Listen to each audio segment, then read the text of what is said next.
Greetings children. Today we are going to start your Tier 3 syllabus for computers. We are going to start from Unit A, Familiarization with Algorithm.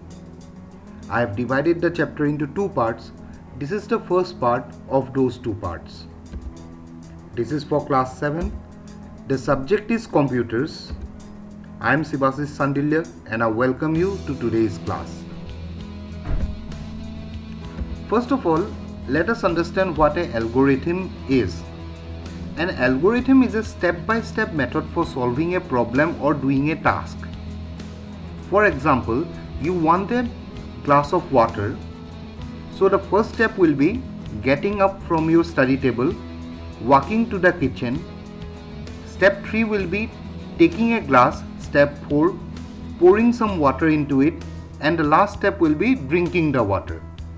So that step-by-step instructions, that step-by-step method for solving the problem, which was drinking a glass of water, is called an algorithm. It is the most powerful word in our computer science lexicon. It is a mathematically beautiful concept that can solve millions of problems. Now you might be confused about the word lexicon. Don't worry, lexicon means just the vocabulary of a subject or a dictionary of the subject. That means in the dictionary of computer science or in the vocabulary or all the words that are being used in computer science, algorithm is one of the most powerful words. A precise set of instructions to solve a problem constitutes an algorithm. It is also called a procedure or a function.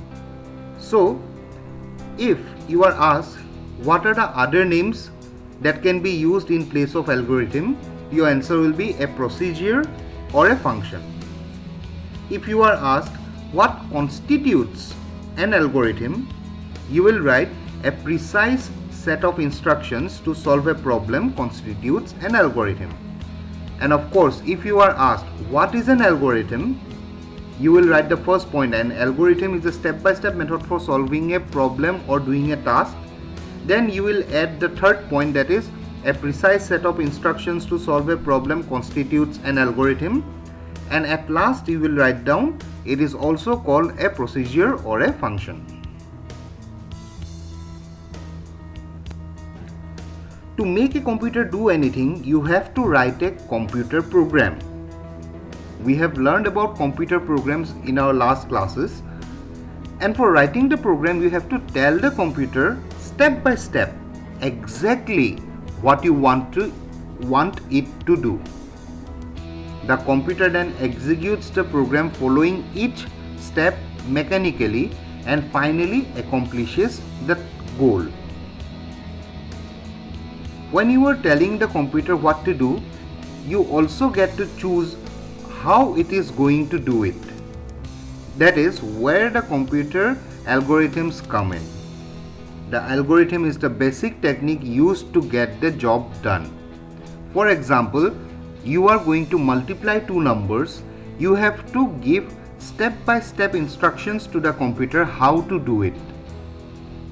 That is where an algorithm comes in. The algorithm tells the computer exactly step by step how to multiply those two numbers. Now, an algorithm can be as simple as adding two numbers and as complex as searching your name in Google. So, an example is given here. An algorithm can be simple process such as adding up two-digit numbers together. The algorithm will be step 1, add the units, that means add the numbers in the units place. Step 2 will be add the tens, that means add the numbers in the tens place.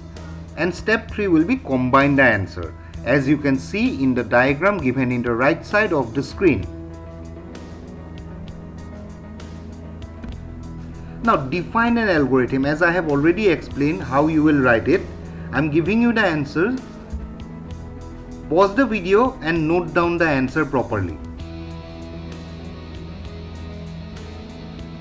Now moving on. An algorithm can also be a complex process, such as compressing a picture in MS Word 2007. So the algorithm will be: step 1, select the picture. First of all, you have to select the picture, of course. Step 2, select the format tab.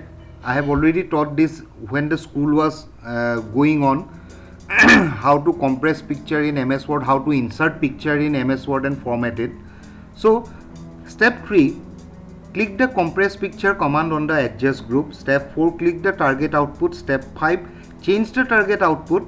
Step 6, change any of the default picture settings you wish.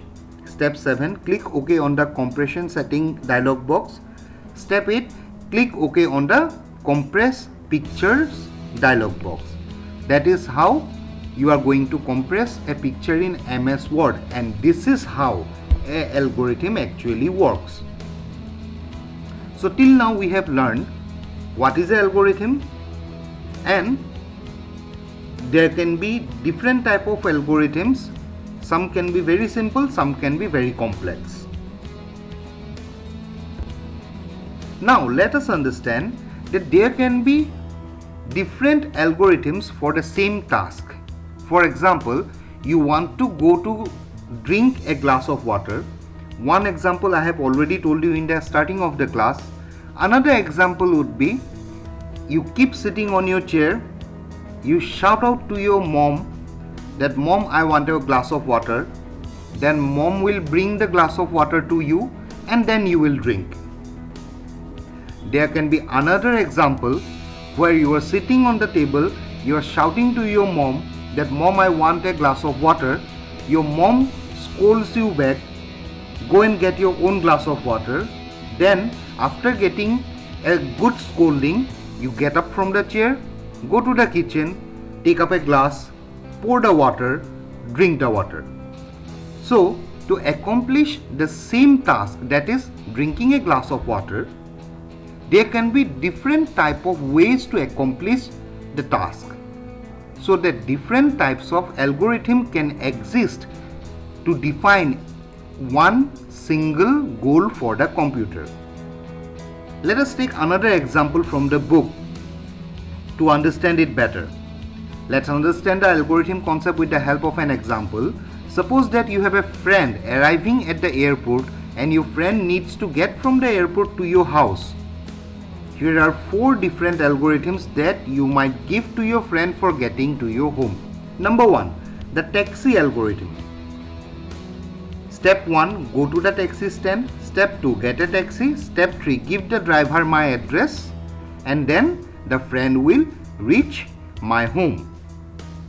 The second algorithm will be the call me algorithm. Step 1, when your plane arrives, call me on my cell phone. Step 2, meet me outside the baggage claim.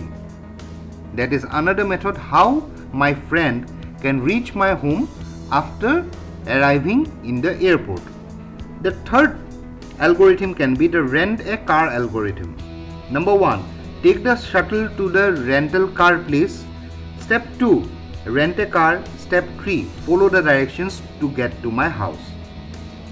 There can be another, that is the fourth algorithm, the bus algorithm. Step 1, outside the baggage claim, board the 70 number bus. So the first step will instruct the friend to get onto the number 70 bus. After reaching the main street, change the bus and board the number 14 bus. Step 3, get off the bus on the Elm Street. That is the name of the street where I live. Step 4, walk 2 blocks towards the north to reach my house. So as we can see that there can be different ways how my friend can reach my home from the airport. In the same way,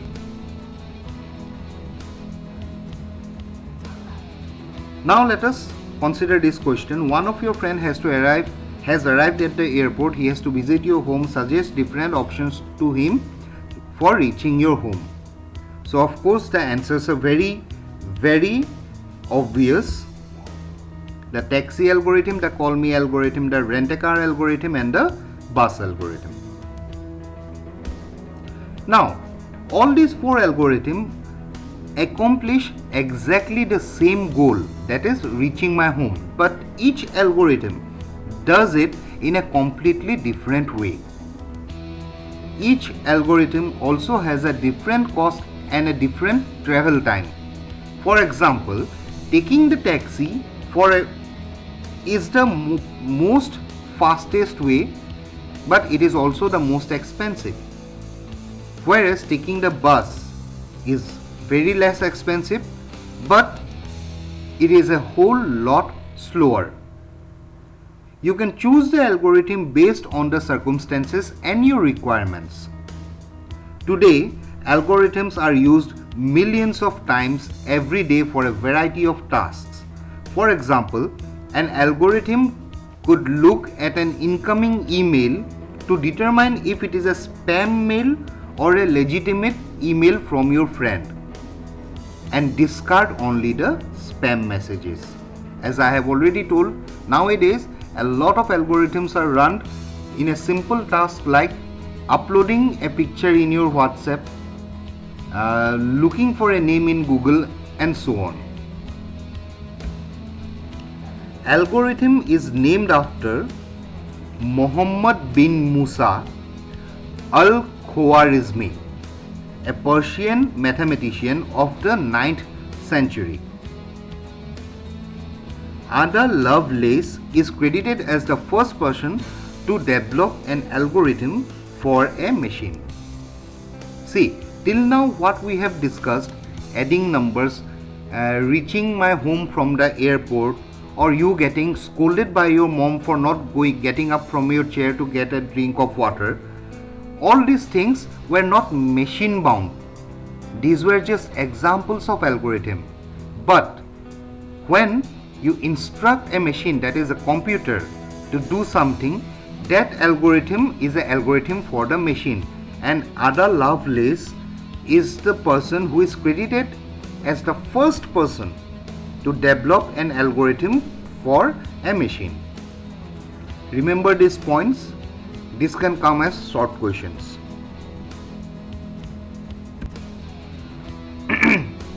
Now we are getting to the end of today's class. The last question for today's period is write an algorithm for compressing a picture in MS Word 2007. The answer is already in the book, but still I am showing it on the screen. Pause the video if required and note down the answer.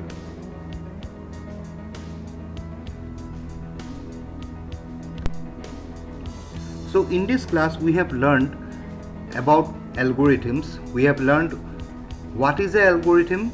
There are different types of algorithms. Some are simple, some are complex, and we also learned that there can be different type of algorithms to accomplish the same task. In our next class, we are going to discuss about developing algorithms.